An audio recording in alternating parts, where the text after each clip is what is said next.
2022. My name is Yani, and I'm from ITS Global Engagement and will be your master ceremony as well as moderator today.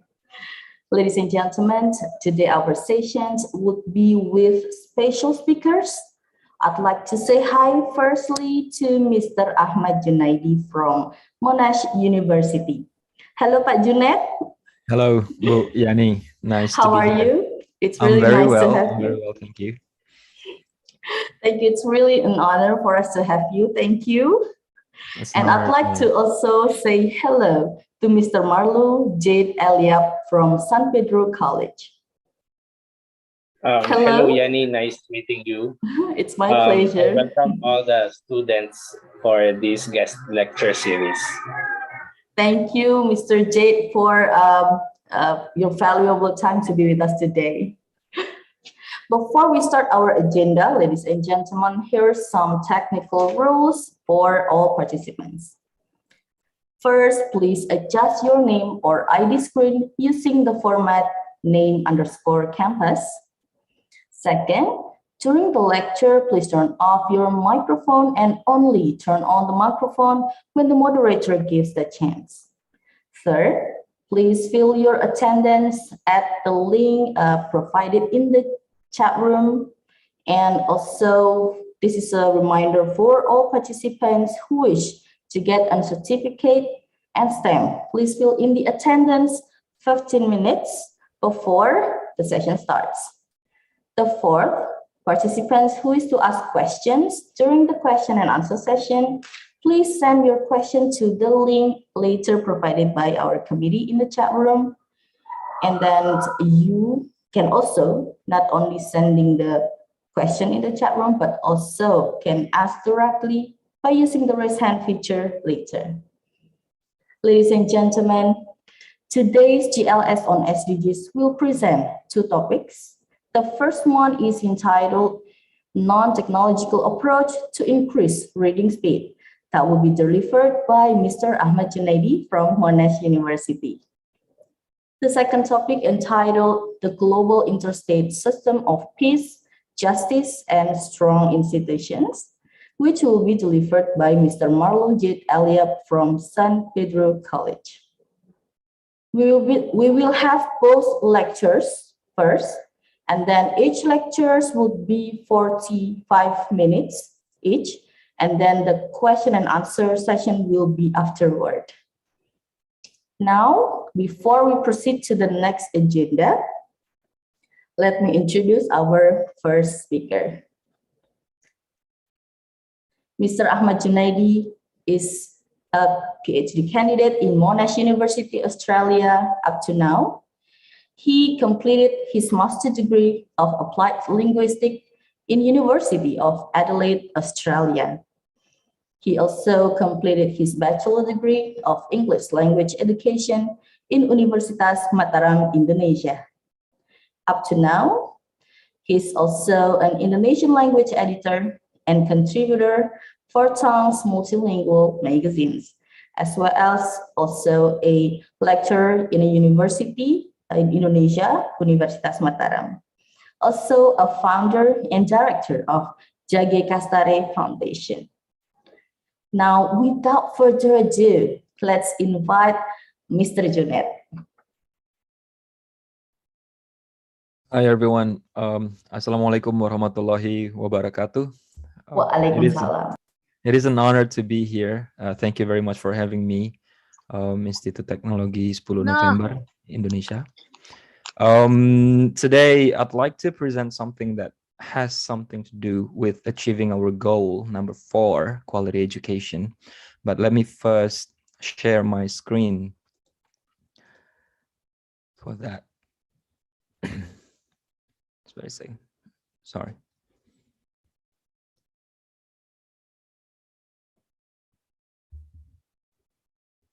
Okay.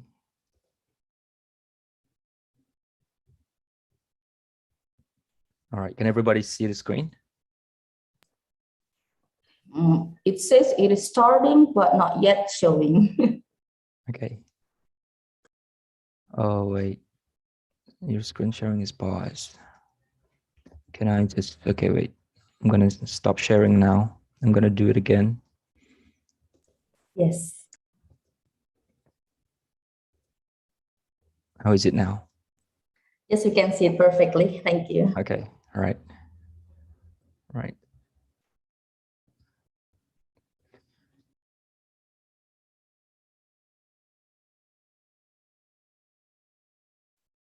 Okay, as I said earlier, it is an honor to talk to you all here, the students and the teachers of Institut Teknologi 10 November Indonesia.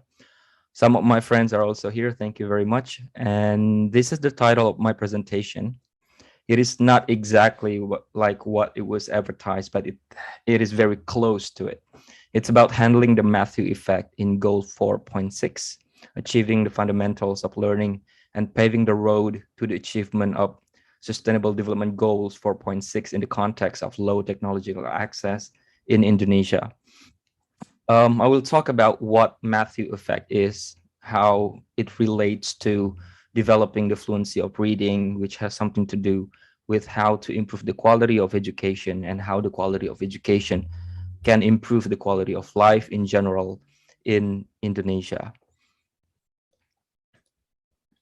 And before we go to the main part of the presentation, I have, it's not a competition, it's more like a warming up effective speed reading test. So the challenge is you read the 184 words in the next slide in 55 seconds and answer all the follow-up questions correctly. Everybody, you join me here.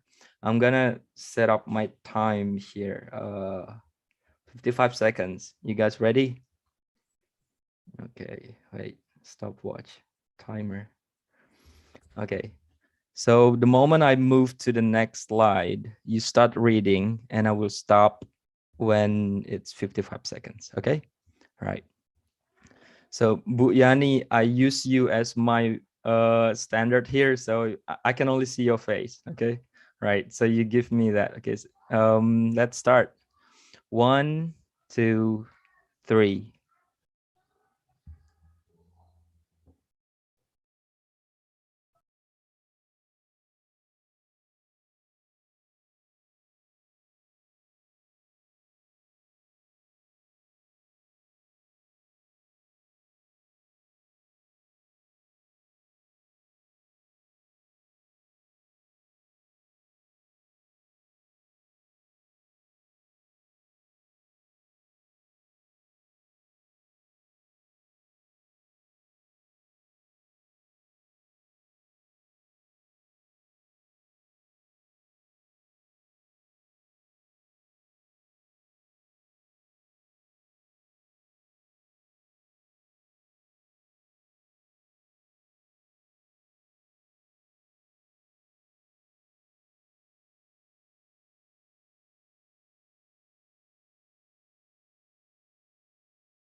That's the end of it.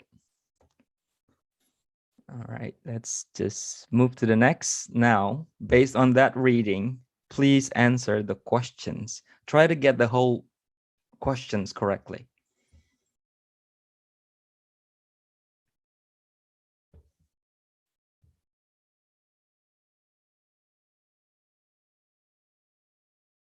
I'm looking at the chat box here. So if you just want to just like question number 1, does anybody get the answer for that? Question number 1, it's A, B, or C. Are you brave enough to just answer the questions in the chat box? Okay, right, C. Anybody else? Does anybody agree with Aulia? Thank you, Aulia, for starting. Okay, right. Number 2, anybody? Okay, but my first question is really, did you finish the whole text? Okay, all right. It looks like not everybody got to the finish line. That's all right. So this is the answer for all the, yeah, okay. Now, it's C, C, and B. Well, it's a small exercise. It's small exercise to test your reading speed. It's in English, and because most of you speak Indonesian here as the native language, the test should have been in Indonesian. But I noticed that some of us are from outside Indonesia, so English is an apt language for the test. What I'm trying to show here is that some of us can be categorized as insufficient, average reader, good reader, and excellent reader. Now, if you finish that test on the screen and you get into 200 word per minute, that's WPM is word per minute, it means you are average reader. If you didn't, it means you are insufficient reader. But it's not only about the speed, you have to be also effective in comprehending the content of the text, which means if you answer 2 out of 3 correctly and you finish that, it means you are average reader. Remember here, just average, not good enough, not excellent enough by the international standard. But none of us here is a primary school student, but my focus here is to talk to you in order how to improve the speed, reading speed of our primary school students. But the question is, why do Indonesian primary school students need effective reading speed? And that is what we're going to answer in this presentation. Right, before that, I would like to make some introduction on my profile, just to situate why I'm talking here, my position, my experience in regards to the topic that I'm delivering to you today. I am a lecturer. I teach at the Faculty of Education and Teacher Training at the Universitas Mataram in Lombok, West Nusa Tenggara. I've been teaching there for since 2014. And then I am also a director and a founder of a foundation working in education in Lombok. It's called Jade Kastara Foundation. And I will show you the pictures later. I will show you our address so that we can be connected in doing this movement of literacy improvement in underdeveloped regions. I am also a PhD student at Monash University. My research is about the cognitive development, how we develop concepts in our brain, how we use concepts, how we not use concepts as a teacher, as students, and generally as human trying to live our life. And when we're introduced to new concepts, that's my focus of study. I'm using a Russian-based psychology theory. It's called the Vygotskian sociocultural theory perspective. And I am also a Lombokian. Lombokian is a term that I created. Maybe people have used that before, but Lombokian means you love Lombok. You not necessarily born and raised there, but I was born and raised in Lombok. I speak the local language, several dialects, and I am very tied closely to my root in Lombok. So that's me. And all these identities, they just give me the energy. It just shows my commitment to my topic today. So if you see me talking in such enthusiasm, and yeah, so that's where it comes from, because I'm from an underdeveloped region in Indonesia, and I've been studying about that. I'm teaching teachers, and yes, that's an introduction. Right, just a little bit to go through how the presentation is going to set up. I did some opening on that. We did some tests, but I'm going to talk later about what literacy is. People understand literacy as reading books, but is it really about reading books? I'm going to talk about literacy in Indonesia, the situation of literacy development in Lombok, the island, and West Nusa Tenggara, the province in the middle southern part of Indonesia. And why do we need to talk about goal 4, especially 4.6, and in more specifically 4.6.1 as the indicator in that goal? And why do we need to talk about reading speed? What is Matthew effect? And later I will talk about the pandemic situation and what is at stake. People have been talking about this, but do we really know what is at stake here in the education? We will talk about the best practice, because here my main goal is to invite some kinds of action, the praxis of literacy movement, not only in the more developed part of Indonesia, but also in underdeveloped regions. And if there are some fellow overseas students here, maybe practitioners from outside Indonesia, maybe you can share your story about some literacy situation in your own country and your own context. And I'm going to do some closing, and then we can go to the Q&A. Now, let's talk literacy, like the definition of it. But in doing so, I would like to bring you this one sentence there. What is your understanding of the following sentence? The government of Central Lombok gained 69 billion rupiah in the last event at the Mandalika MotoGP circuit. So Mandalika MotoGP circuit is so it's a new thing in Lombok, and I think people have heard about this. If you're in Indonesia, we're gonna have this event, a world level event.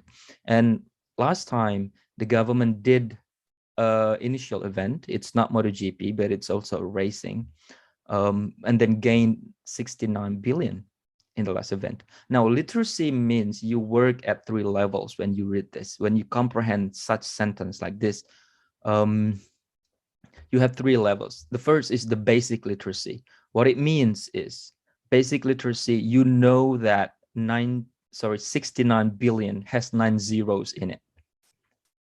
Yeah. And then it's about looking at the symbol and you know what it means and you know how to read that. It's a basic literacy. It's just noticing the symbol and understanding it.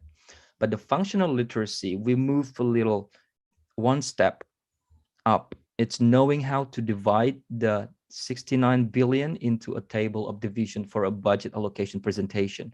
So functional literacy is using words, letters, symbol to solve problem in our life. And the critical literacy, it's I would say the ultimate goal of just reading something. It's knowing where the 69 billion goes to and who benefits from it. It's another level of literacy. It tells us about the relationship between text and the context and the power behind the text. So the basic, functional, critical are the 3 levels of literacy. We might have heard about economic literacy, technological literacy, digital literacy, but they're all there, but basically they're divided into the 3 levels of literacy. But now we're going to talk about the basic and functional without touching into the critical literacy. This is an example of why literacy is important. If you read that on the left side, it's a conversation between my cousin in Lombok. So it says something like this: "You will be arrested, madam. Not my fault, your fault."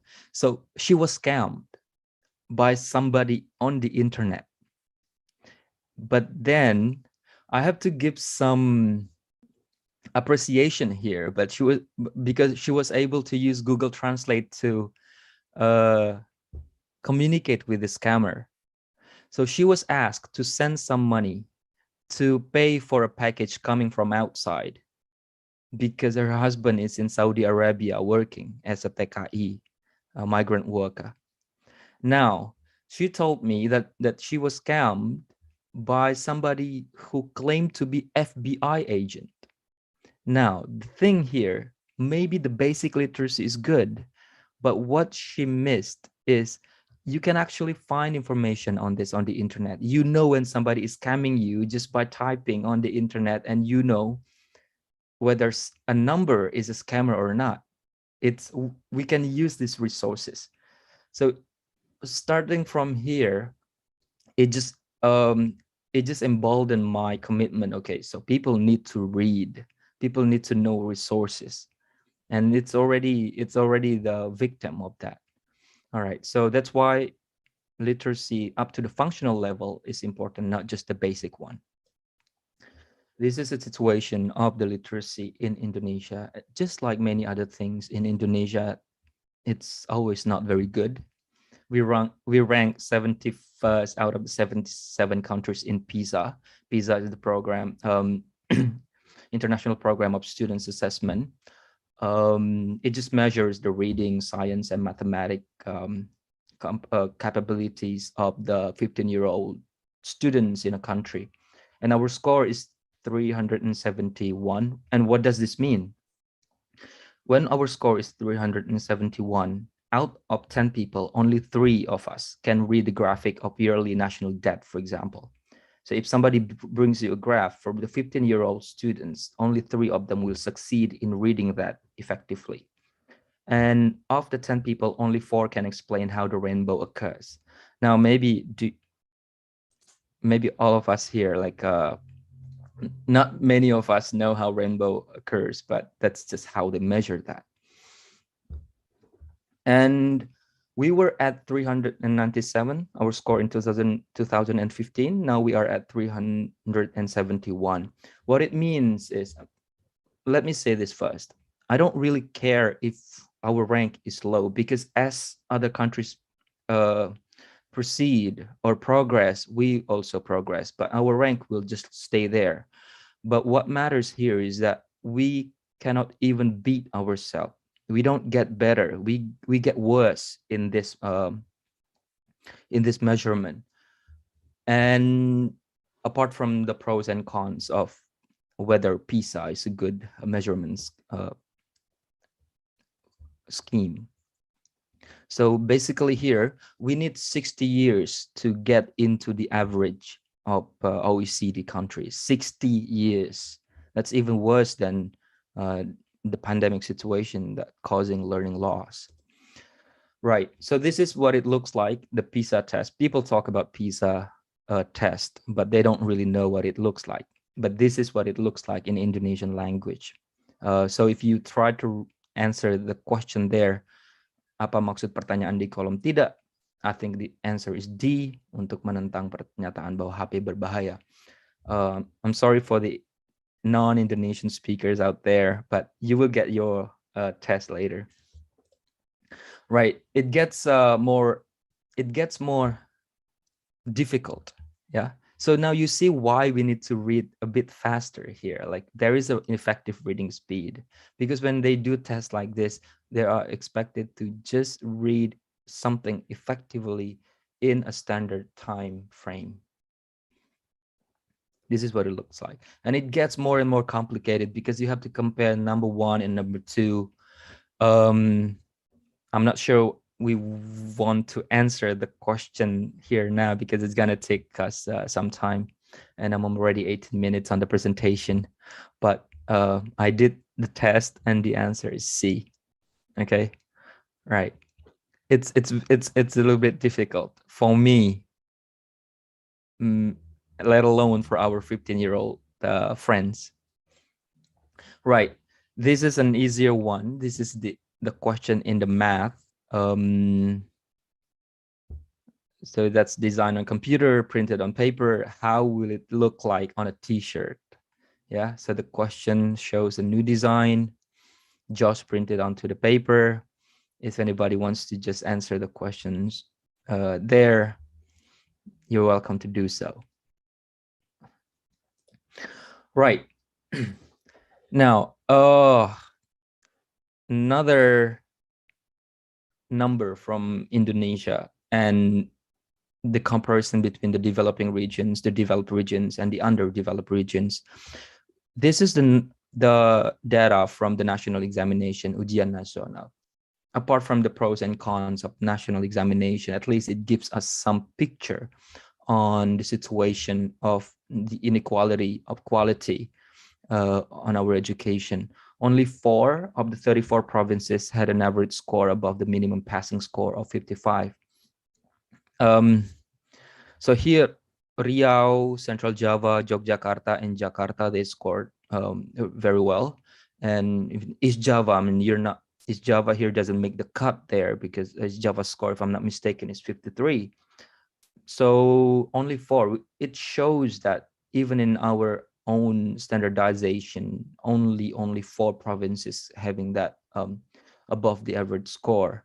And Lombok and West Nusa Tenggara is in the 30 non-achieving provinces and also in the bottom 10.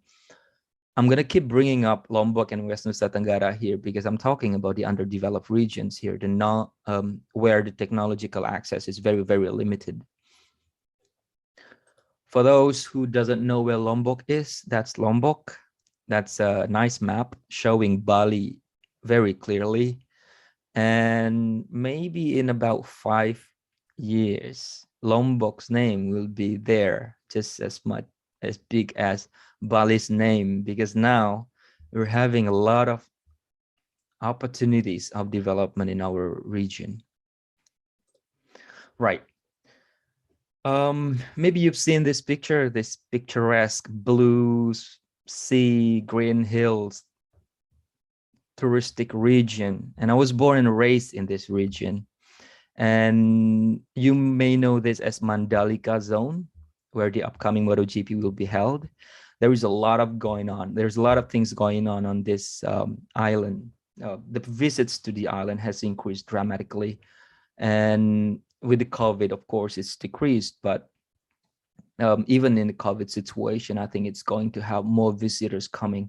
And with the big opportunities comes big challenges. There are challenges with the economic inequality.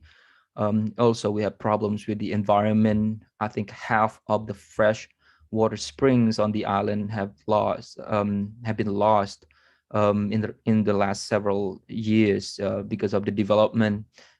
And also, even in the based on the government's number itself, more and more flood are happening during the recent years. And as I say, there are many, many opportunities, but come along the challenges. What it means here, when you have challenges in coming to your region, you need human resources to tackle those challenges. And it's not only Lombok and West Nusa Tenggara, it also is the case in other provinces in Indonesia. Okay, so what we know about this, the Human Development Index in Indonesia, in Central Lombok. Central Lombok is one of the regencies in West Nusa Tenggara, and the Human Development Index is 66.72. It's below the province average of 68, ranking 7th in the province, in which the national average is 72.29. Right, so maybe it is now clear. I am living in a country where in Pisa score, it scores very, very low. I live in the province that scores very low, and I live in the regency within that province that scores almost the lowest. So I'm from a developing region. The government always likes to call it that, but based on the numbers of the Human Development Index, whether you like it or not, some people really hate the Human Development Index as some kinds of measurement, but what else do we have? I think it is safe to say that we need to do something with the regions that still under 70 in their HDI or IPM. Jakarta is 80, Papua is 60. So you know where the underdeveloped regions is situated there. Now, this is the case of the literacy situation. I hope you can read that if it's not very small. I'd like just to go to that number there, 2/3, line number 3, 2/3 of the grade 8 were unable to correctly take conclusion based on reading standardized to their level. So it's bad based on the research from Inovasi. Inovasi is a partnership between Indonesian and Australian government, and I trust their data, which shows that we are facing a very, very bad situation in our literacy level. 75% of grade 4 were unable to solve 238 minus 129 there. It's a problem because that's the math for grade 4, and 75% does not succeed in answering that. And I'm not sure if I think we can answer that. Yep. Central Lombok, where I was born and raised, scored the lowest in primary school math, and that's the focus of our presentation today. And reading speed, based on the test that we did several months ago, it's very, very low, even for the national standards, let alone the international standards. We did the test at my foundation. Right. So the Human Development Index correlates positively with adult functional literacy. Therefore, the Sustainable Development Goals number 4, more specifically number 4.6, more specifically 4.6.1, is very, very important. When we have enough people with functional literacy in one region, and then we can do something about handling fake news, handling reading information effectively, working effectively. And yes, it correlates very, very close. It can be the increase of functional literacy will improve the quality of life. That's what I'm trying to say here. And the picture there is one of the schools that we've been helping with some technological devices. And you can see there, the wall of the classroom is very empty. And I'm going to talk about that later. Right. What's the goal 4.6? By 2030, we ensure that all youth and substantial proportion of adults, both men and women, achieve literacy and numeracy. And the indicator 4.6.1, percentage of the population in a given age group achieving at least a fixed level of proficiency in functional. That's the focus there. We can use reading to solve problem. That's functional literacy. And the target age group for this indicator is the population of 15 years and older. We see here now that 15 years old students is very special, both in SDG and also in Pisa, because they both measure the competence of 15-year-old students or 15-year-old citizens. Now, this is the line of thinking on how to achieve the goal of 4.6. The line of thinking, why I'm showing you here is because I want to show you the relationship between the reading speed that we did and that we expect for our primary school students. High functional literacy rate is crucial for country's progress in many fronts, because we need to read, we need to be able to digest information effectively. And functional literacy can only be achieved with basic literacy first.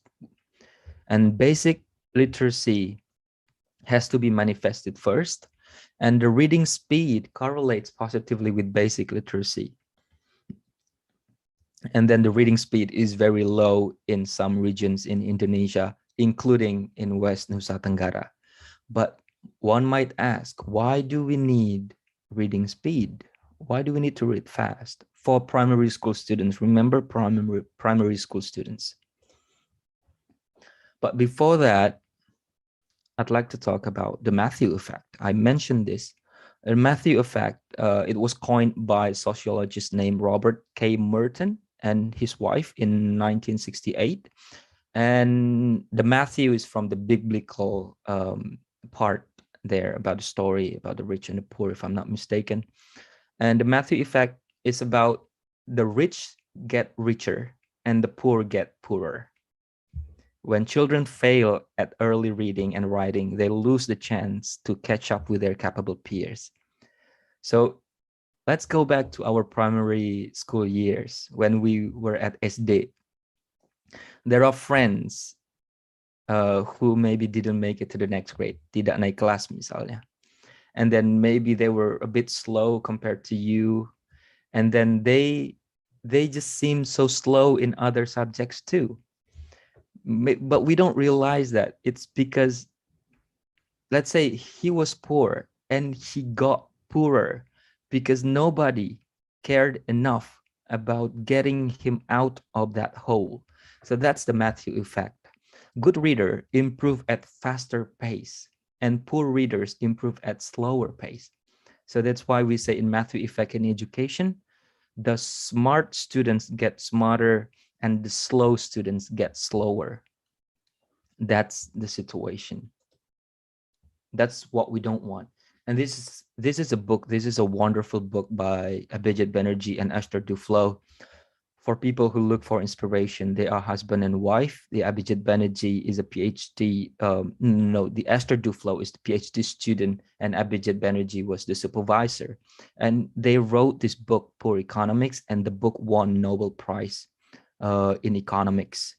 So what they say is parents tend to prioritize their more academically talented child and leave the less talented one behind. At the school and national level, this kind of prioritization is also widely evident. Maybe we can ask ourselves, maybe in the families that you have or families that you know, does this happen? Maybe it doesn't happen in your family, but based on the research in Indonesia, in the Poor Economics book, it happens, and it one of the causes why we have the inequality in our education. Now, the reading speed is very, very important. Reading speed is an important indicator of reading performance. And why? Let's talk about working memory. I'm not an expert in brain, but working memory is mental workspace. It's responsible for temporarily storing information. So the example here, picture yourself asking for an address and somebody tells you the address. Can you keep that address in your head while you listen to the direction of where to go? So that's keeping the information in your mental faculty. It's a working memory. And it can only capture the sense of 7 concepts for 12 seconds. So an early learner in primary school has to be able to read at the speed of 45 to 60 words per minute to be able to comprehend a story or reading. If he fails to do so, the moment he reaches at the end of the text, his memory will struggle to hold on into the beginning. And it is the research from the brain experts. So that's why we need reading speed. We need to read. Our children in primary school, they need to read at certain speed in order to understand the reading. And why do we need to focus on primary school to achieve the SDG number 4? Because in 2030, lower grade students in the primary schools today, they will be in, let's say, high school, or at the last grade of the junior high school, and they will be expected to have reached the functional literacy as mandated by the goal 4.6. So if we want to achieve this, we need to start now, starting with the grade 1, 2, 3. And to achieve goal 4.6, the students at grade 2 and 3 in primary schools today should achieve the reading speed needed for the basic literacy. So that's important that we focus on the primary school students. We have to invest on them. Do we have money? Maybe. Our money has been allocated to health.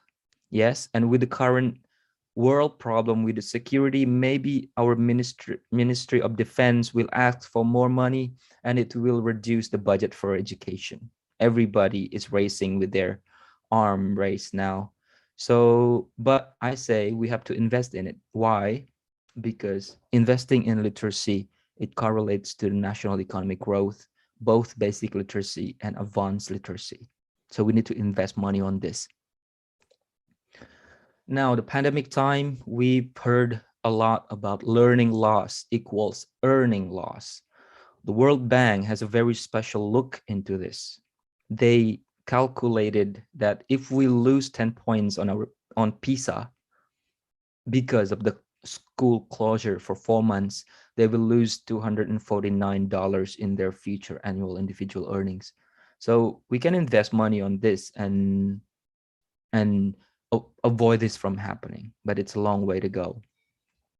I'd like to point out in the pandemic time, technological access is still very low in many, many areas, but there are opportunities. That's what I'm here to talk about. What opportunities we have in the villages, in Lombok, in Sulawesi, in many other parts of Indonesia, in Kalimantan. We don't see or almost no COVID cases detected in the villages. So the students can still be learning at school with simple health measures. People can still go to school without contracting COVID. So that's an opportunity, a silver lining apart from what happens in the cities. Students can also use simple media to improve their reading speed and basic literacy skills. We can go into the details about that later, but simple media sometimes work better than the technology. And the lack of access to technology can be compensated by the appropriate use of simple learning media without internet access. We know our internet access is not equal. Many students cannot have access to that. Right, so what should we do? The literacy intervention with no or low technology to improve reading speed. What we have to do first is turning the classrooms into literacy center. Let's not call that classrooms anymore, but let's call that literacy center, because we will enrich the classrooms with visual stimulus, compelling reading resources so that they can improve their reading speed. I showed you that empty wall in that school, nothing on the wall. We take that as nothing's happening, but I see that as no stimulus for reading for the students. And apart from turning the classrooms into literacy center, we also have to enrich the visual stimulus.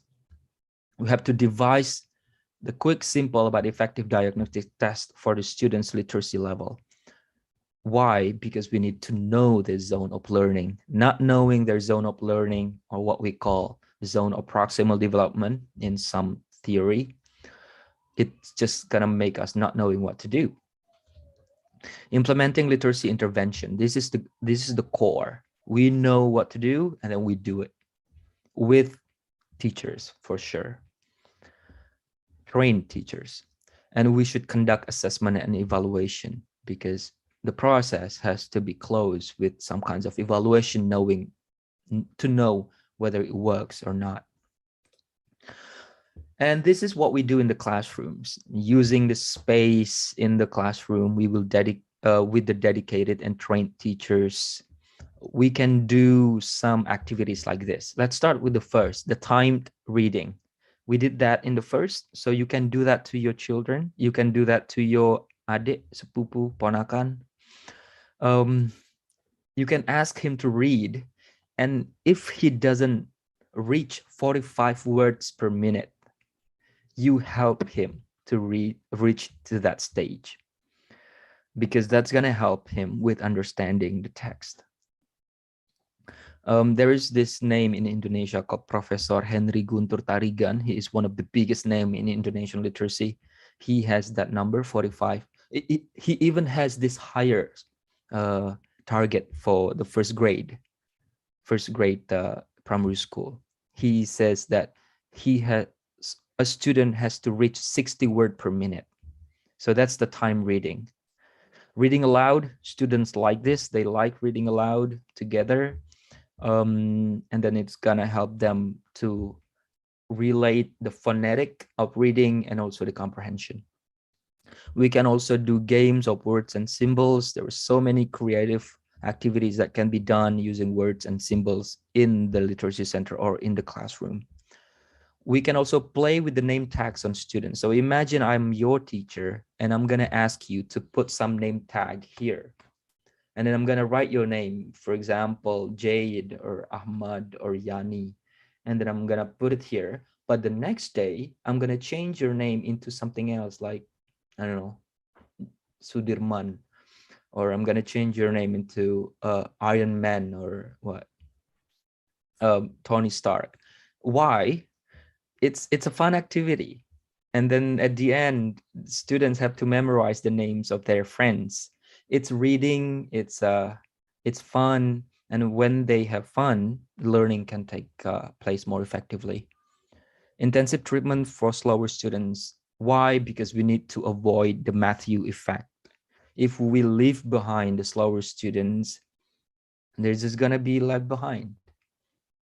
That's why we need intensive treatment for them. We have also to do the in-process evaluation and also the parents' involvement in monitoring the children's progress. Why the parents? There is this very great research called the 30 million word gap. it tells us about the difference between parents who read to their children and parents who talk to the children. Depending on the frequency and the amount of words that they use when talking, it correlates to the literacy level of the children. So the more you talk to the children, not in the baby talk, but just tell them about your life, tell them about what's happening in the world, and that's gonna improve their literacy, the basic literacy. This is one of the schools that we've been helping. It's not that the school has no wall. We like the wind, maybe, but what is saddening here is there's nothing on the wall. There are no posters, nothing, like no letters that the students can read, no pictures, no text that the students can read when they hang out in the classroom. Consider this. It's not that this school has a wall. No, that's not the case. But this school has something on the wall. And it is one of the easy things that we can do to avoid the fact that we don't achieve that reading speed that we have. So now if you see a classroom, an empty classroom, I think it is our moral imperative to ask to the teachers, hey, can you please put some text in there, maybe a fun story, maybe letters there. So that's an example. Conclusion, we invest in the life behind. Indonesia has to invest more on its children if it wants to achieve the goal 4.6. And if it wants to avoid getting the Matthew effect that I've talked about. And functional literacy building starts with reading speed, basic comprehension skill. And simple and appropriate learning media can replace expensive technology when used appropriately, especially now at the time of pandemic and at the time when the inequality is widening in our nation. Best practices from older studies need to be reinvented. We have so many studies, but we need to situate that in a context. Better literacy will bring better quality of life. There is no question about that. It is an imperative. It is a must that we should develop the literacy if we want to bring a better quality of life in Indonesia. And take actions. If you are not a part of the solution, you are the problem. If you are not a part of the literacy development program, or at least work within your own context, then you are the problem of the literacy itself. This is what we do at the foundation. So this is a game of word. It's a racing game. We did this in English, but learning English also correlates with better literacy when it is done correctly. This is the school that we've been helping as well. I'm going to show you this book here. It cost a lot. This book called Why. It cost a lot. It's an expensive book, but let's invest on this. It's a good book. So now the kids have books to read, and we hope that it will help them with their literacy achievement. And thank you very much. That's my address. I write essays there. If you read if you like my presentation, if you want to read more, I write a lot about education and many other stuff here. I got some free domain, so I used that. And I like to be social as well. I am on Instagram. That's my Instagram handle. And let's get connected there. I guess that's it. 45 minutes. Yeah, okay. Thank you very much. Thank you very much, Mr. Junaid. You used the time very perfectly, 45 minutes without me reminding you. Thank you so much to Mr. Junaid for the very insightful lecture regarding SDGs number 4, quality education. Let's give a very warm applause, everyone. You may turn on your reaction button with your choice. I'll give mine.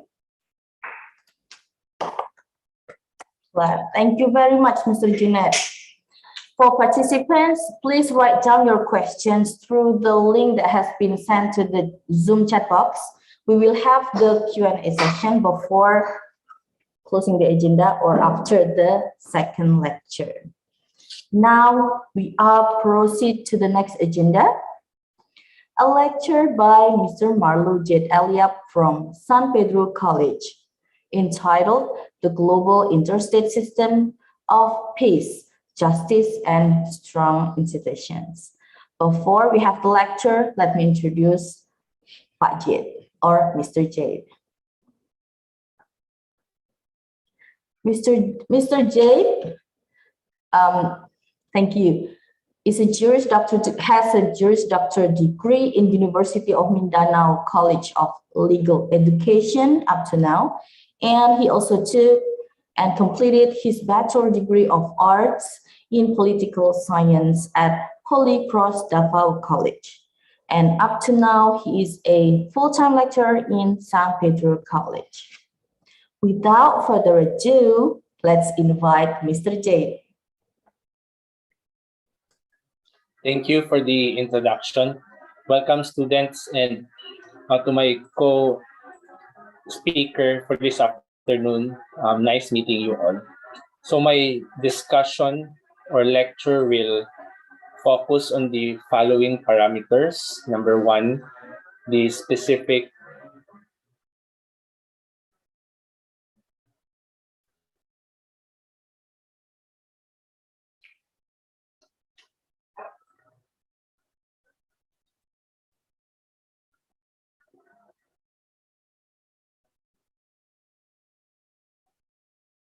Okay.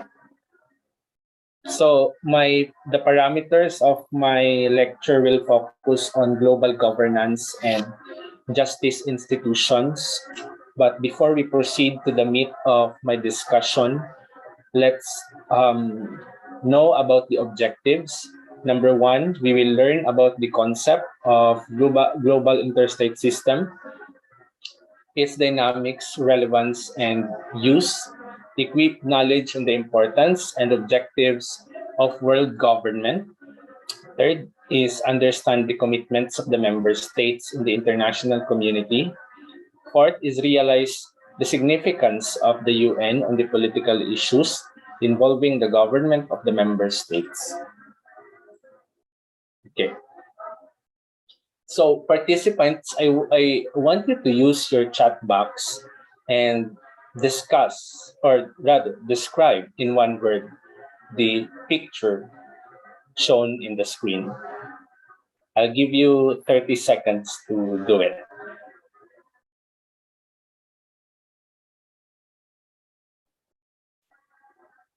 How do you describe in one word? Okay. Partnership. What else? From our participant, connection. Okay. So since we will be talking about global interstate system, we will be talking about the interrelationship and the connection of one state to another. Why is it necessary for a state or a certain nation or country to connect with other states?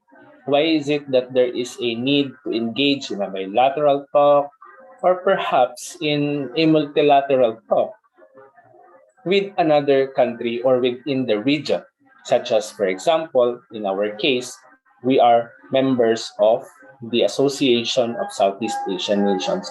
So why is this necessary? Why are we divided into different regionalism or regional organizations? So we will know all these things later on as we proceed with our lecture. Okay. So goal 16 of the Sustainable Development Goals is dedicated to the promotion of peaceful and inclusive societies for sustainable development, the provision of access to justice for all, and building effective, accountable institutions at all levels. So I would like you to imagine yourself living in a society in the absence of institutions, meaning a society where there is no government, a society where there is no policies, neither protocols or rules implemented by the government institution. Ultimately, in that case, the logical consequence in the absence of rules or in the absence of civilization would be chaos. Because of the absence of laws, there would be warfare, there would be unending conflict. And when there is an ending conflict, it would form a domino effect in destructing the lives of the youth, in destructing the lives of every citizen or every member of the international community. And that is why institution or building a civilized institution is very much fundamental in order for us to have peace and order in the society, in this case, in the international community. So the United Nations, or the historical antecedents of the UN. What is the origin of this organization? The UN emerged out of the travail of the World War II as a symbol of man's undismayed determination to establish for all nations a rule of law that would forever banish the terrible arbitrament of war and solution of international disputes. Basically, the United Nations was created in order to prevent another world war or to prevent World War III, because since the end of the First World War, the international community have already been started or commenced in trying to resolve the differences, because as we all know, in the international community, it consists of different nations, it consists of different states. And when it consists of different states, states practice differently. They have different tradition, they have different culture. So the question there that we need to answer is, how do we form a fine line or to draw the line between these differences, so much so that we would be preventing any conflict as we go along the way. Okay, so the League of Nations was formed after the First World War. The first concrete step in this direction was taken with the organization of the League of Nations, but certain inherent weakness of the body, coupled with the fact that US was a member thereof, which was shattered in 1939. So, as we all know, after the First World War, there was Treaty of Versailles, agreed by states. However, after the Treaty of Versailles, the League of Nations was created. The problem with the League of Nations was that it failed to prevent the Second World War, which occurred sometime in 1940s. Okay, so after that, okay, the international community didn't stop, because they knew and they have experienced firsthand the adverse effects of the aftermath of any warfare. Because in warfare, ladies and gentlemen, there is no victorious party. No one is considered to be a winner. Not even the most equipped nation, the most politically stable nation.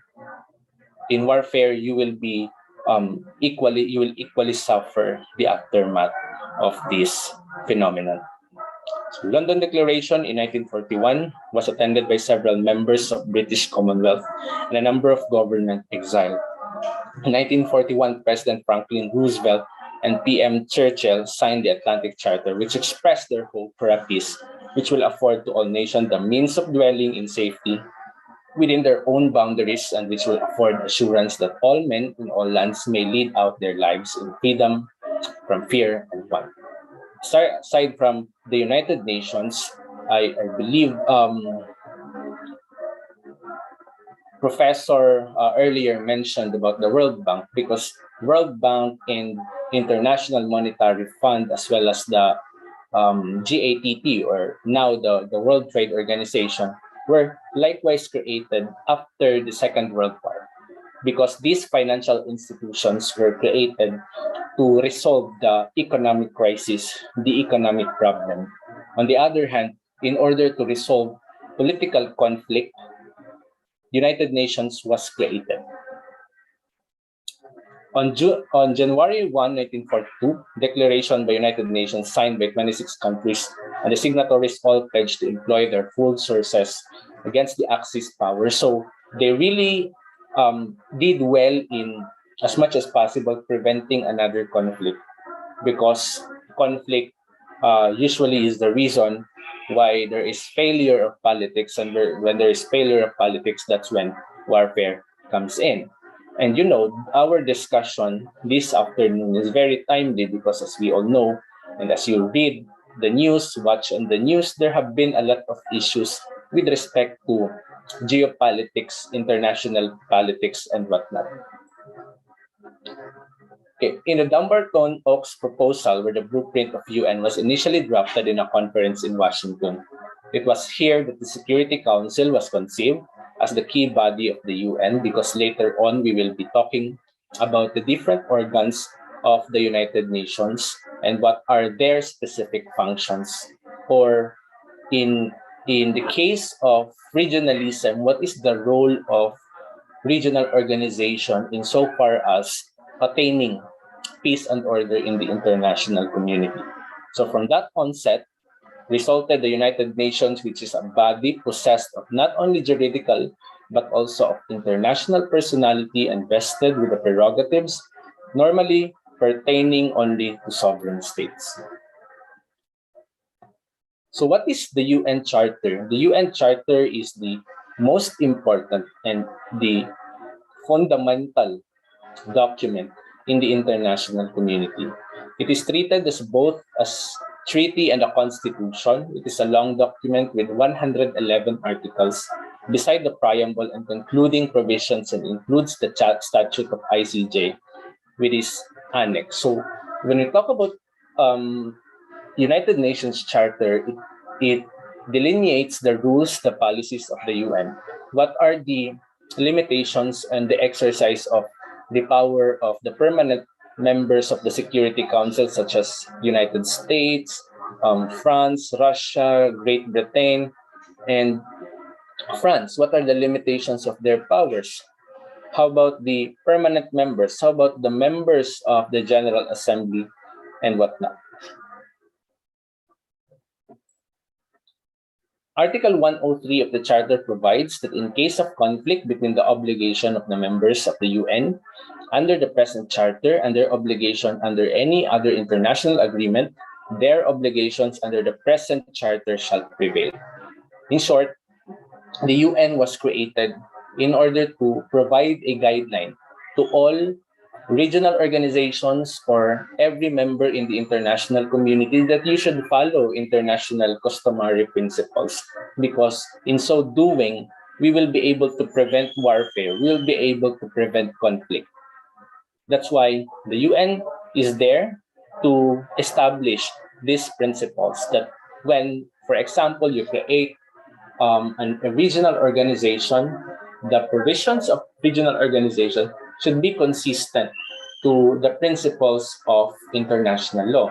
And you should not violate these customary principles, otherwise the creation or the establishment of these regions, such as ASEAN, African Union, Organization of American States, APEC, etc., etc., they should be compliant and they should be consistent with the principles of international law. Because in case of conflict between the Charter of the United Nations and the agreement or the treaty you have entered with another state or group of states, the Charter of the UN shall prevail. Question. Under the 1951 San Francisco Peace Treaty, where injured states receive war reparations but waived all claims against Japan, is this valid? Not valid, because the treaty must yield to the UN Charter, which provides for respect of human rights. As we all know, human rights is considered to be set of inalienable rights. So even if you're living in Indonesia and you visit in some other place, your human rights will remain. Your human rights will still be respected even if you go abroad or wherever you go, because these are considered inalienable rights. So can we amend the Charter of the United Nations? Yes, when they are adopted by a vote of 2/3 of the members of the General Assembly, and of course it must be ratified by 2/3 of the members of the UN. Okay, so what are the principles enumerated in Article 2 of the United Nations? First, the organization is based on principle of the sovereign equality of all its members.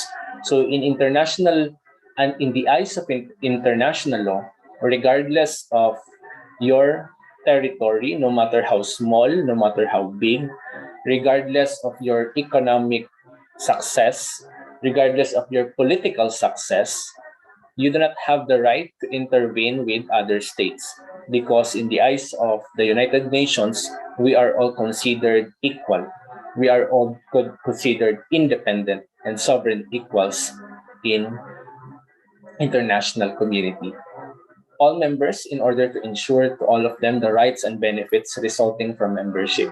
So there should be no bias or distinction because you are a small state or you are considered to be a developing state. You do not have the right to enjoy the rights under the UN. Okay, so that is not applicable anymore because in the present, the civilized state that we are currently living, we are all equal in the eyes of international law. All members shall settle their international dispute by peaceful means in such a manner that international peace and security and justice are not endangered. Because these laws or these policies were created to prevent conflict. So if you do not follow these principles, it would render these policies or these international principles futile and useless. That's why, as much as possible, you do not decide based on your emotion, you do not decide based on the pride that you have, because of the power that you have, that you can bully or perhaps control or perhaps enforce your power on the other state or on a smaller state. All members shall refrain in their international relations from the threat or use of force against the territorial integrity or political independence of any state. So what are the exceptions to the domestic jurisdiction clause? Domestic jurisdiction clause means that when there is a problem faced by your country, such as Indonesia, for example, Indonesia has suffered political issue or political crisis or economic crisis, that problem should remain in Indonesian government, and that problem should be resolved by the Indonesian government. In other words, other countries or first world countries or those developed countries should not have the right or power or authority to intervene with the domestic affairs. But however, there are exceptions to that rule. And what are these? Number one, when the internal conflict aggravates into a threat or an actual breach, meaning the crisis in your country has went beyond your territory, or there is a threat or an actual breach of international peace and security in such a way that it affected Philippines, it affected Malaysia, for example, then that's the time that the domestic jurisdiction will no longer apply. Number two, where parties voluntarily invoke and submit to the jurisdiction of the United Nations. So you might be asking, do we really need to follow the principles of the United Nations when, in fact, according to the domestic jurisdiction, we already have independence. We are a sovereign state. So why do we need to submit to international law? Okay, so we have this principle of auto-limitation, that you are submitting partly, or you are partly surrendering your sovereignty the moment you enter into international organizations such as the United Nations. So what's the effect then? The effect is that you follow the principles, the teachings of the international law, that your laws and policies should be consistent with what the United Nations is saying, with what the United Nations established as a principle. So there are two kinds of membership in the UN. Number one, original or charter members. They are those states which participated in the United Nations Conference on International Organization at San Francisco or have previously signed the declaration by the UN, signed and ratified the charter. The second type of membership is elective members. The other members may be admitted to the UN by the decision of the General Assembly upon the favorable recommendation of the Security Council and possess the qualifications for admission.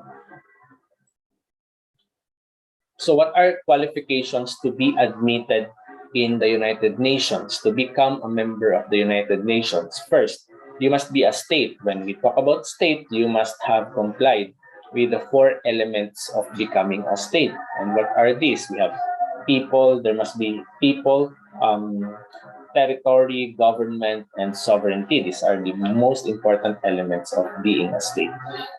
It must be a peace-loving state. You are not there, you are not participating in the organization to cause war or to cause conflict. It must accept the obligations of the charter. Okay. The moment you submit to the United Nations, you are likewise submitting yourself to the obligations, to the principles and policies of the organization. It must be able to carry out these obligations, and it must be willing to carry out these obligations. Just like the Philippine government before, in 2005, our government have implemented death penalty in the Philippines. And under the, as we all know, under the Universal Declaration of Human Rights of the United Nations, we are currently suspending it because as a signatory, as a member to the United Nations, we are adhering to the principles of the UDHR, or the Universal Declaration of Human Rights. And that's the reason why our death penalty in the Philippines is currently suspended. Can you suspend membership in the United Nations? A member of the UN against which preventive or enforcement action has been taken by the Security Council may be suspended from the exercises of its rights and privileges by, upon favorable recommendation of at least 9 members of the Security Council, and it must be effected by 2/3 of the General Assembly. Only the Security Council, again, who are the members of the permanent members of the Security Council, we have France, Russia, China, Great Britain, and United States of America. So in the event that you are suspended, you are effectively suspended, what would be the consequence? You will be prevented from participating in General Assembly meetings, from elected to or continuing to serve in the Security Council, Economic and Social Council, or Trusteeship Council. Nationals of the suspended member may continue serving in the Secretariat and ICJ as they are considered international officials. In other words, ladies and gentlemen, there is no room for states who constantly violate human rights. There are no room for leaders or perhaps member states who violate the fundamental rights of every individual, of every citizen, who violate its own constitution, and who's a leader who is corrupt to his country or corrupt to his own people, because the principles of the United Nations are mere guiding principles in order that as member state, you should be following it, you should be implementing it through your domestic laws or through creation of your own laws. So when can a member of UN be expelled? Upon the favorable recommendation of the Security Council and by 2/3 of those present and voting in the General Assembly. This is a penalty against member which did not satisfy the basic requirements of membership and would be like a cancerous growth, thus better removed. So this is the consequence if there's a constant violation of international principles and customary principles of international law. As to withdrawal of members, there is no specific provision in the United Nations Charter which states that the members can voluntarily, withdraw its membership. But in a special committee, report in San Francisco expressed view that member might withdraw from UN if organization was revealed to be unable to maintain peace or could do so only at the expense of law and justice. Members' rights and obligations were changed by a charter amendment in which it had not concurred or which it finds itself unable to accept, meaning if there is an amendment in the provision of the UN and you did not concur, you did not agree, then you can withdraw from you can withdraw your membership in the United Nations. Third, amendment duly accepted by the necessary majority either in the GA or in a general conference is not ratified.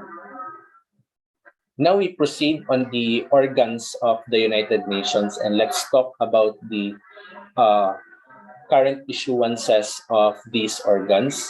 So we have learned already that although, as a rule, regional organizations like ASEAN and many more are not under the supervision of the United Nations, but despite the fact that they are not under the supervision of the UN because they are given autonomy, their provisions or their rules and agreements should be consistent with the international principles and the international customary laws. The General Assembly is the most representative organ and consists all of the members of the UN, each of which is entitled to send not more than 5 representatives with the 5 alternates as well as technical staff. Basically, the job of the General Assembly is to discuss matters, discuss peace and security issues, or perhaps admission of new membership. So each member has 1 vote, and decisions on important issues such as election, admission, suspension, expulsion, trusteeship, budget are taken by 2/3 of those present and voting. All other matters, including the question of whether a question is important or not, are decided by majority of those present. So in short, if only those who are members of the United Nations can exercise its right to vote in the General Assembly. In the case of Indonesia, for example, sometime in 1960, where they withdrew their membership in the United Nations. However, they immediately returned or revert its compliance or membership to the organization. So the moment that you withdrew or the moment that you abandon your membership in the United Nations, then you will not be allowed to exercise these rights in the organ. Just recently, okay, so this is very interesting because this has been the content of international news. So the United Nations votes to demand Russia's attacks on Ukraine and troops to withdraw. So this is the voting result of the General Assembly. There were 141 member states who favored the condemnation of Russia's attack, and there were, I think, 5: North Korea, Eritrea, Syria, and Belarus voted against the condemnation of Russian government's action, and there were 35 abstention. So this is the recent decision of the General Assembly. So again, it is still consistent to the purpose of the United Nations in promoting peace and security. Let's talk about the Security Council. It is the most potent organ with the power to make legally binding resolution. It is comprised of the strongest military states and is a concrete manifestation of the reality of power dynamics. Again, what is the composition of the Security Council? It is composed of, number 1, permanent members, and the other one, the non-permanent members. So the permanent members of the Security Council are, number 1, France; 2nd, China. We also have United States, Russia, and Great Britain. So these are the 5 permanent members.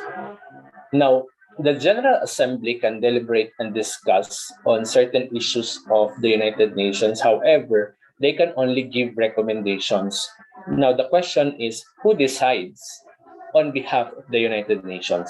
Is it the General Assembly, or is it the Economic and Social Council? Is it the International Court of Justice, or is it the Security Council? Okay. So again, the Security Council is the most potent and the strongest organ of the United Nations, because in this organ, okay, particularly the 5 permanent states have or really have the power of enforcing the principles of the United Nations, at the same time deciding whether to approve or disapprove a certain advisory or recommendation of the General Assembly.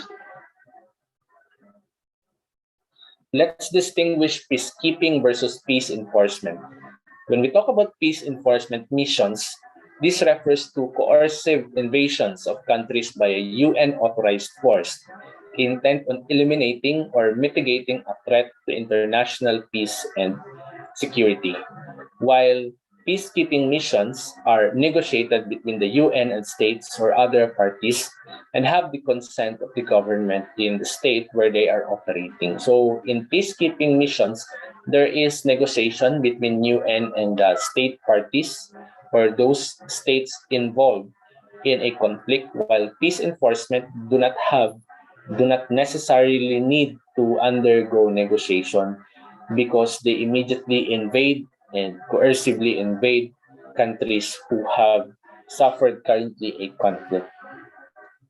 The military operation against Gaddafi in Libya in 2011 represents the peace enforcement model, while the Rwanda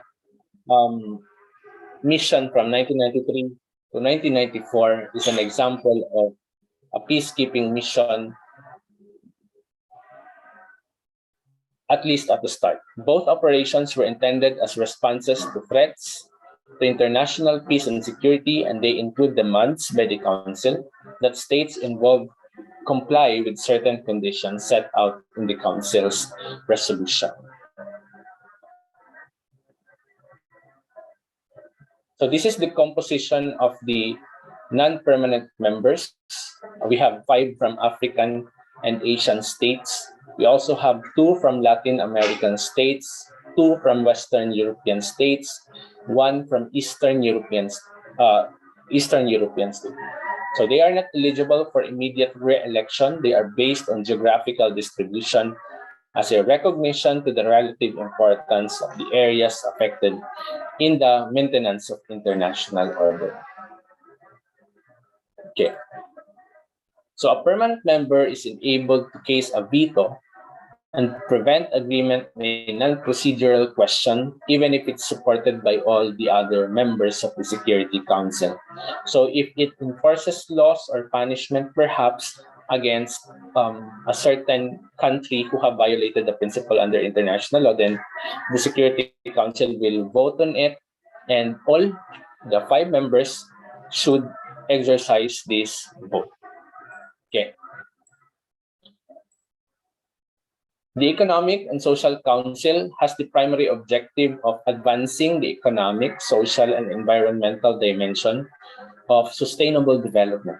It serves as a gateway of the UN's partnership with the rest of the world for the coordination, policy review, dialogue, recommendation, and implementation. In fact, the World Bank and the International Monetary Fund has the obligation under the Economic and Social Council to report on the data about the status of a member state, what's the current national debt of a certain country, and whatnot. Right? So it is its responsibility for the promotion of international economic and social cooperation is vested in the General Assembly, and the other its authority, the ECOSOC. So what are these? Higher standards of living, full employment, conditions of economic and social progress and development, solutions of international economic, social, health, and related problems, and universal respect for human rights and fundamental freedoms. Trusteeship Council is charged with the duty of assisting the Security Council. Actually, Trusteeship Council has been non-functional since 1994, and the duty basically of the Trusteeship Council is to help those entities or territories who are not yet ready for self-governance. So, for example, when a certain member state has been, or a certain territory has been colonized by another country and the colonization ended, so usually these territories do not have the capability of governing itself. They do not have the capacity of self-governance, and thus they will be placed under the Trusteeship Council. We also have the International Court of Justice. It is the judicial organ of the UN which function in accordance with the statute. So all members of the UN are ipso facto parties to the statute. It is composed of 15 members and elected by absolute majority of the General Assembly. The judges thereof must be of high moral character, and it possess qualifications required in the respective countries for the appointment to the highest judicial offices. So what are the cases which must be catered by the International Court of Justice? We have a legal dispute which is between states, so it should be a conflict of two states. In short, conflict between individuals cannot be accepted in the International Court of Justice. And third, consent to the jurisdiction of the court to that case. All three conditions must be satisfied for the court to be allowed to hear. And its function is to decide contentious cases. Only states, including non-members of UN, may be parties in contentious cases for as long as there is consent. Okay. ICJ can also they can also render advisory opinions, but these are mere advisories. It is still subject to the approval or the go signal of the UN Security Council. The jurisdiction of the ICJ is based on the consent of the parties as manifest under the optional jurisdiction clause under Article 36 of the ICJ statute and comprises all cases which they refer to it and all matters. So usually the cases handled by the International Court of Justice are those maritime cases, when there is a dispute between territories, who owns these territories, who have the right to fish in these maritime territories, who have the better right of occupying this certain island, or etc., etc. So that's basically the purpose of the International Court of Justice. So this is the structure. It has president, assistant president, registrar, advocates, consist of lawyers coming from the state parties, and of course the judges, the 15 judges.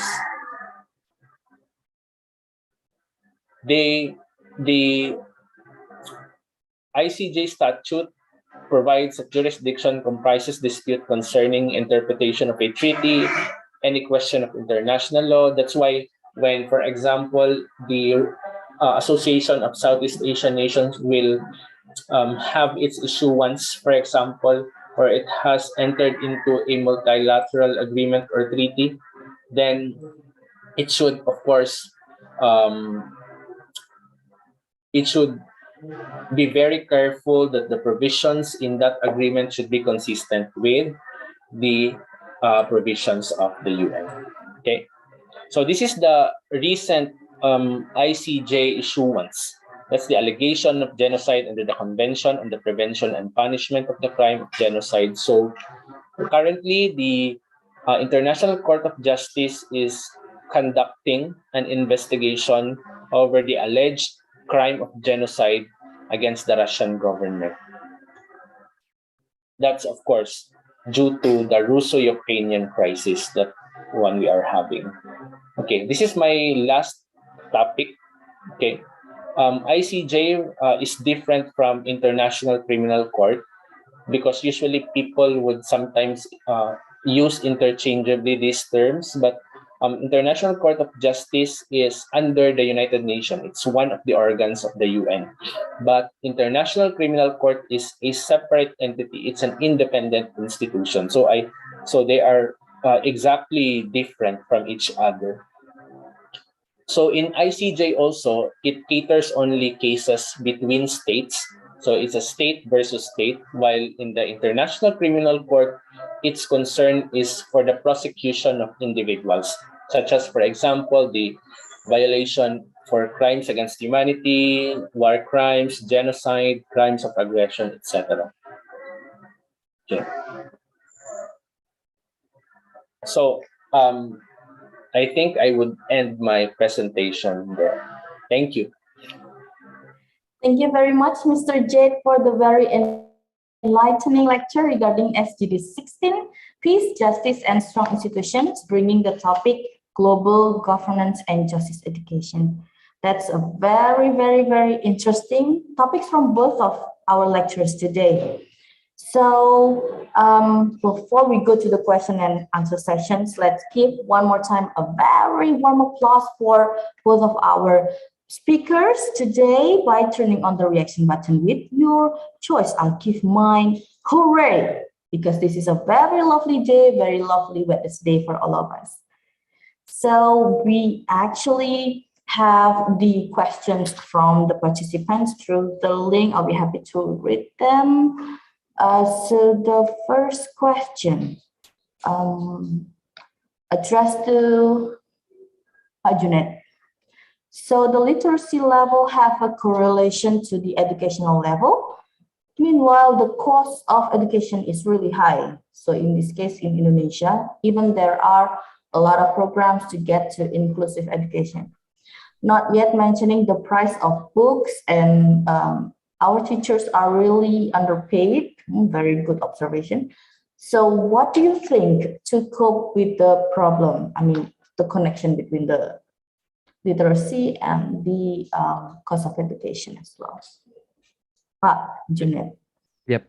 Can you go back to the first sentence in the question? Yes. The correlation between what and literacy level have a correlation to the education level. Meanwhile, the cost of education is really high. Oh, okay. Yeah. The classic problem of education is that it is multifactorial. We can talk about whatever is good for the method of teaching literacy or the method of improving the reading speed. But I mentioned something about trained teachers. But teachers has to be trained. But for a teacher to be trained, it needs the commitment of the government to somehow compensate the cost of training. And that's what we said about the average the salary for teachers from the schools that I showed you is 150,000 or 100,000 per month. It's like $10 per month if you don't speak rupiah. So it's almost like 8 or 9. It's a very, very intricate problem with the cost. Yes, the cost of education is high, but consider this. Now, what is the cost of just printing text and put it on the classroom walls? Or maybe you can draw it yourself. Maybe you can write something. People can work together. So that's why we get together in a volunteer club in Lombok. We have a volunteer in education symposium, because we know that there has to be some kinds of distribution of wealth in education. It's not only from the taxation. It's not only from the government giving equal money to the province or giving money to the provinces. No, people like us, civil society, people in the university, you can go to the villages and just do something that is affordable. So yes, it is expensive, but it doesn't have to be expensive. There are things that can be done. That's my comment. And I think I want to close with anyone who says that they have a key to education, maybe they haven't seen the other factors, even the level of corruption also influence it. I mean, there are 350 factors of how a process of teaching can be influenced. There's so many, including the weather, including whether it is loud outside, whether you have a good teacher, books that and others. So there are so many, but we can approach one particular aspect and try to improve on it. So that's my response. Thank you very much, Pak Junaid, for the reply or feedback. So the number of factors is quite many, and it was very interesting to the importance to understand those factors. So thank you very much. I'd like to also address a question, read the question addressed to Mr. Jade. So in the Philippines perspective, could you mention the situation before and after participating in the UN? It may lead to what are the positive effects of the interstate system in the Philippines? Okay, thanks for that question. The Philippine government have been participative with respect to its affiliation with different organizations. Even with the Association of Southeast Asian Nations, Philippine government was one of the founders therein, including with the United Nations. When the Philippines became a member of the United Nations, there have been changes in our policies, and that is something that is expected if you become a member, because you are voluntarily submitting yourself to the jurisdiction of that organization. Therefore, you are duty bound to follow what are the principles, what are the policies, what are the protocols of the organization, because pursuant to the principle of auto-limitation of international law, you are partly surrendering your sovereignty, not necessarily surrendering everything, but you are submitting yourself to the policy of the United Nations insofar as attaining peace and security in the international community. Now, differentiating that matter to a scenario where United Nations is absent in the Philippine government, I would think that in any government or any state cannot survive without United Nations, because we are living in an interdependent way of life. This concept of interdependence is very much important for us to survive, because no state can live in isolation. How can we engage in economic activities without becoming a member of international community? We cannot do that. And basically, in the case of the Philippine government, we are even relying on the importation of goods, despite the fact that we are an agricultural country. But to be honest, okay, our agricultural product would not be enough to suffice the needs of the people. So that's why relationship or connection to other states, and including becoming a member of an organization, is very much important. It's very, very vital to the life of every state. I hope I was able to answer the question. Thank you very much for the feedback, Mr. Jade. It's indeed true. And we would like to also invite the questions from the students, maybe who would like to directly ask to the speakers. So do we have a raised hand? If not, I'll be happy to read more questions from the link. Okay. So the next questions is addressed to Pak Junaid. There are two questions, but with similar message. So it is related with the situation now, which is the pandemic that is still going on. The question is that how the students improving the literacy learning, and also when it has something to do with the Zoom fatigue, and somehow it reduced their focus to engage with the course, especially when doing the reading literacy. So do you have the comment, Junaid? And I'll be happy to also invite Pak Jade to also comment on that, because that's very general. Everyone is facing the same situation. Yeah, but so is the question whether the students are distracted in the Yes, during the pandemic, they are very struggling with the Zoom fatigue, and then okay, yeah. do the reading literacy. Yes. Right. Yes. There are so many studies coming out on the influence of the pandemic. So what we call learning loss. So people only can learn at some percentage. Some people say only 60% learning when they do it on Zoom compared to what happens in the classroom. But some studies also come up with the number they only get 33% of learning. So the learning loss is a real thing. Yes, but everybody is having the same problem.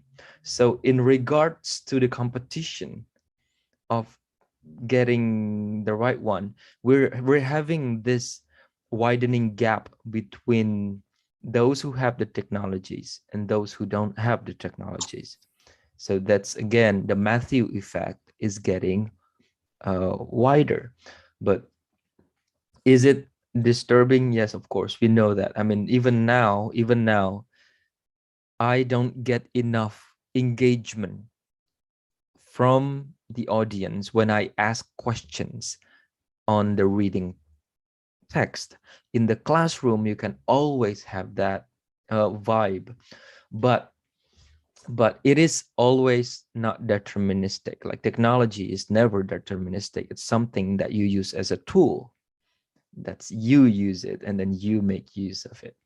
And at some points there are ways that we can improve reading, because one of the improvement of reading that we can do is through timed reading, and it can be done through the screen. People can read slower on screen. That's what the study says. So yes, our learning is being disrupted. So that's why in the regions like Lombok, Sulawesi, Kalimantan,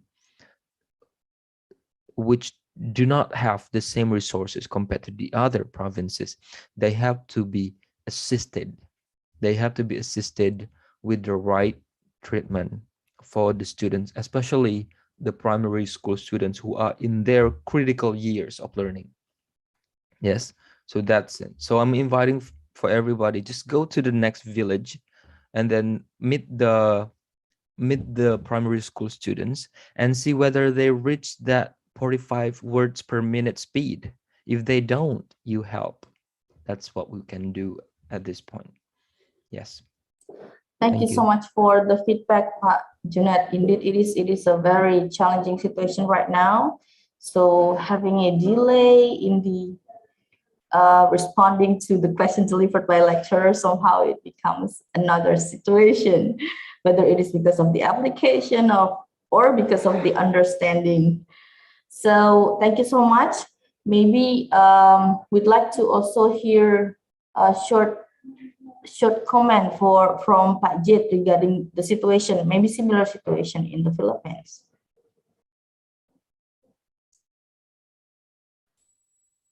Okay. In the 2021 national budget, education has been the priority of the government, especially those living in the far-flung areas, as mentioned by Professor Ahmad. Philippines is an agricultural country, so the most, if not all, of the families rely on the agriculture. But the problem is that farming is not somehow a lucrative job or opportunity because it can only afford up to perhaps secondary level of education. That's why as a domino effect, the children of these families, of these parents, could not anymore afford to send their children to go to college or perhaps to in higher institutions. And that's why just recently the national government, and I'm glad to know that they have prioritized education, the Department of Education here in the Philippines, in a manner by giving programs to the kids, the children living in the far-flung areas, in those communities where literacy rate is very low, and maybe we can manifest the effects of this improvement 3 to 5 years from now. Yeah. Thank you so much for the comments on that, Mr. Jade. It's really true. So I'll be happy to move on to the next question. One for Jade or Mr. Jade. We have this question. What is your opinion about the UN programs? Their program and system works to keep the world safe? Because sometimes the intrigue political from each countries makes the cruel. Sorry, Yanni, I didn't get entirely the question. Can you please? I will repeat. So what is your opinion about the UN programs? Are there programs and system works to keep the world safe? Because sometimes the intrigue political from each countries makes the cruel. Yeah. Personally, I have reservation with respect to the United Nations. I don't think that United Nations is a voice of the members of the international community. I believe that I think that United Nations is a mere voice of those who are members of the Security Council. For example, China, France, Great Britain, Russia, and United States. Because if you will try to analyze the 111 provisions of the United Nations, it would appear that the powers are centered not to ordinary members, not to developing nations, not to small nations, but it is centered on the discretion of these 5 permanent members. And as a result, at the end of the day, they are just the ones making a decision on behalf of the UN. And we are just like, there paying our membership fees in the UN and perhaps implementing their policies. But insofar as authority is concerned, I don't think these are available to other countries apart from the members of the Security Council. Yeah, that's my reservation. Thank you so much on the comment, Pak Jit. Thank you very much. So we can move on to the next. I hope that is sufficient for those who raised the question. And I'd like to also mention one question for Pak Junaid. Based on your experience, what kind of intensive treatment for slower students in literacy need to be provided by school, family, and environment? Yep. Okay, so this is really the core of what we talk about today, how to help the low achieving students. Based on my experience, it's always about first motivating them. There are ways of doing the motivation. For example, when we study, sometimes we give the motivation through so when they can answer questions, we give them stars, for example. Okay, like we make some stars from the papers, and then it's not only those who are the smartest who can get the stars, but also those who try. And also we always find ways to motivate the low achieving students. So that's one way to do it. You always motivate the students by always acknowledging that they have, if they cannot do the reading, maybe they are good at something else. That's the first. The second one is giving them more time in the classrooms. In the foundation, if so I showed you some pictures there. So having more time with the low achieving students, it always helps. So extra treatment for them. Of course, this cannot be done for all, because we have limited resources, but there are ways of doing that. For example, if you have 5 minutes extra compared to the other students, you are already making progress in helping the low achieving students. That's what we do. First, we motivate them, and it's not only the verbal motivation, but also actionable motivation, and also giving the extra treatment in terms of helping them with their fluency in reading. So the two things. Yeah. Thank you very much, Pak Junaid. That's very what is it? Enlightening. Thank you very much. So those are all from the question from the students or participants. I'll be happy to invite maybe one more question from the participants, or maybe comedy would like to ask to the specific topics and directly address the questions to the speakers. Do we have? Okay. In that case, I think everyone has already prepared and bring home many insightful ideas and also sharing from these lectures. We would like to thank you to Pak Jade and also Pak Junaid for the very interesting lectures today, enlightening and insightful and very beneficial for all of us. And also to all participants who have shared their questions today. So now we have come to the next agenda. We would like to invite everyone to give one more time applause for our speaker by turning on the reaction button, but this time I will choose a different reaction button. I will give 4 thumbs up, but I cannot show you all, only 2. Okay, so further, we would like to present a certificate awarding to our speakers today. So we will send the soft file versions of the certificate the sooner in the future, and we will also send it to your postal address. This is certificate to Pak Ahmad Junaidi. Thank you very much, Pak Junaid. Thank you very much for having me.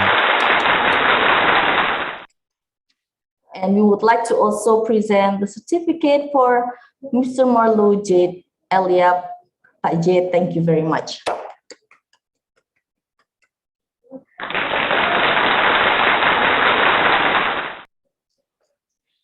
Once again, thank you very much to both our speakers for your valuable time and contribution on today's guest lecture series on SDGs. We believe that our lecture today is very beneficial for all participants in understanding SDGs, especially in quality education and peace, justice, and strong institution. Now, before we end our lecture today, we invite all participants, as well as the honorable speaker, to take a group photo. So I'll be happy to invite everyone to turn on the camera. So I hope, can we check on everyone's camera? Oh, they are trying to give you time, around 5 seconds to turn on the camera.